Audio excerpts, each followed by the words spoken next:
The Association of Southeast Asian Nations, or ASEAN, has been in existence since 1967 and was founded by Indonesia, Malaysia, the Philippines, Singapore and Thailand. Since then, membership has expanded to include Brunei, Myanmar, Cambodia, Laos and Vietnam. Its aims include accelerating economic growth, social progress, cultural development among its members, protection of regional peace and stability, and opportunities for member countries to discuss differences peacefully. The area ASEAN covers is massive, 4.46 million square kilometres, which is 3% of the total area of Earth, with a population of around 600 million people, which is 8.8% of the world's total. If ASEAN were a single entity, it would rank as the 10th largest economy in the world. For many years, ASEAN has been regarded as a lame body or a toothless mouse. Its ASEAN Way, an agreement of non-interference in each other's affairs, meant that for the most part there were no condemnations of or sanctions against or even reactions to alleged human rights violations, amongst them from anyone in the group. Former Secretary General Surin Pitsuwan says it's now time for ASEAN to be taken seriously. The fact that we have been taken seriously. For once, ASEAN has a seat at many important tables around the world. We have been invited to join the G20 gathering consecutively. The chair of ASEAN. The only country in G20 is Indonesia, but ASEAN as a group, the chair of ASEAN every year is invited there, meaning we have shown the world that we have a way of managing our affairs here in the region, our integration, our cooperation. So I think we have shown the way. We have been taken seriously.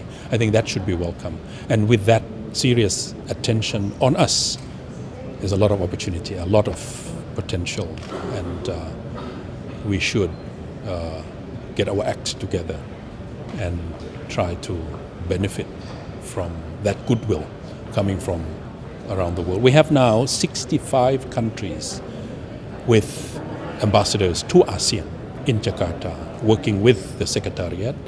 Australia is establishing its own separate dedicated mission aside from the embassy to the Republic of Indonesia. The US has done it, China has done it, Japan has done it, Korea has done it, Australia and New Zealand are coming along. So there are these separate missions, major dialogue partners are taking us seriously, wanting to work with us. I think we should be grateful and we should reciprocate. Some of the change has been a result of closer ties with countries like Australia. The biggest impact, though, has been from the United States and its keen interest in Southeast Asia, particularly to compete with the growing economic strength of China. It has always been my main objective to inform the ASEAN people, the 10 countries of ASEAN, to be aware of the fact that the ASEAN community is a very, very major transformative force. It's going to change a lot of things, a lot of dynamics in the region. And if we don't measure up as a people, as people of ASEAN, we are not going to benefit from all the opportunities and potentiality being offered by the ASEAN community. 600 million consumers and a lot of opportunities for investment, for trade, for interaction with the rest of the world, with Australia, New Zealand, India, Japan, Korea, China, 3,000 plus million people, 3 billion plus.